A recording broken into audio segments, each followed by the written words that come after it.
Hi everybody, I just wanted to do just a real quick testimony because I haven't had my testimony and I've been really struggling with sharing it as well, so I'm going to go ahead and do my testimony right now. Well, mine all started back when I was about 5 and my brother was about 2. We lived with our biological mother at the time, and she was a severe alcoholic. Like, she would drink all the time and she would pass out and we would be like getting into things like at our apartment, just getting into like her food stamps or whatever. And I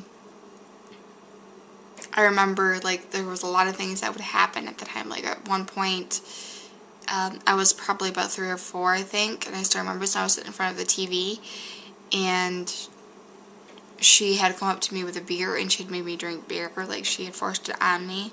I remember that.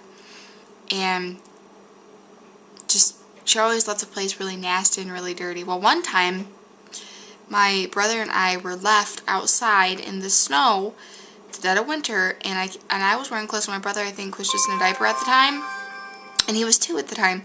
And she had been in the bar, and she had went to go drink while she left us out with some guy that she didn't even know, which was really dangerous.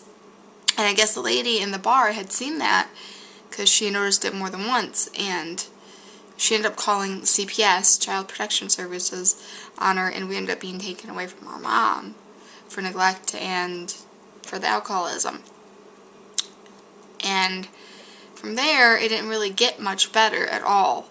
From there, I went to live with my biological dad and my stepmother at the time, and it pretty much just got worse. Like, from there, I ended up being raped by my stepbrother when I was 8 until I was 17. And I actually had told my parents about this, and I told them about it a few times, but my dad really didn't do anything, and my stepmom, she knew, but she didn't really do anything either. Like, I was pretty much just called a liar. And my dad and my stepmom had ended up getting custody of, let's see, yeah, I still remember riding in the back of the police car too when I was taken away from my biological mother. I still remember that. My parents used to have locks on my door all the time because of this thing. When I was 13 years old, because my brother and I were abused. Yes, we were abused. We were hit all the time with belts and stuff, but we were actually bled a lot. And I was called all kinds of nasty names, like just words you don't even want to hear. An incident when I was 13 where I could have had a miscarriage. I remember this because I was hurting so very bad and everything. When I was 15 years old, however, I tried to run away from home. I literally tried to run away. Like, I stayed at the school instead of going home because of all the stuff that was going on. I also tried to commit suicide around this time. I had stabbed myself with a knife, and I had poked myself with a pen, so like I was stabbing myself with a pen as well. I ended up being sent to a mental hospital for it. And I ended up having, like, I would pray while I was there, and I had to actually have my Bible on me and stuff like that. I do have a scar on my wrist from the belt that my stepmom at the time had hit me with, and the belt buckle had gone through my wrist, and I still have the scar from that. So yeah, that was really hard on me as well. My uncle, not just my stepmom, my uncle, Bobby, it was around the same time my stepbrother tried to do, like, was raping me and stuff. Well, my uncle tried the same thing a couple of times. He tried it when I was 8, and then another time he tried it when I was, like, 15 or 16, where he tried to get up close to me, and he was, like, trying to hold my hand and stuff. It was awkward. It's not right. And he was drunk at the time, too. Most of my family liked to do that. They would get drunk and do that. I was definitely physically, mentally, sexually, and verbally abused all my life, pretty much.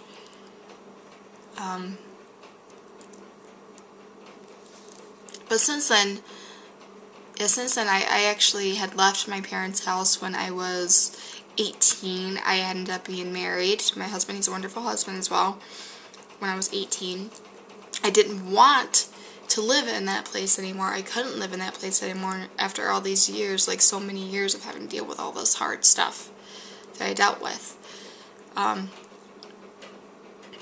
then the last thing I remember is in 2006, where I had actually almost died. Around the time I was married for about 9 years, or not 9 years, my bad. I was married for like a year.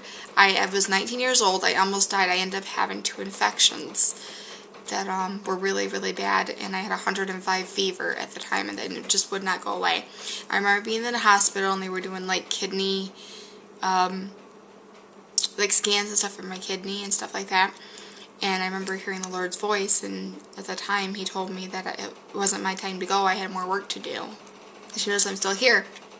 So, oh, I forgot to tell you too. I was actually saved when I was 8 or 9. It was back in like 97, something like that. I was 8 or 9 years old. I was actually saved out on my porch when I first heard the gospel.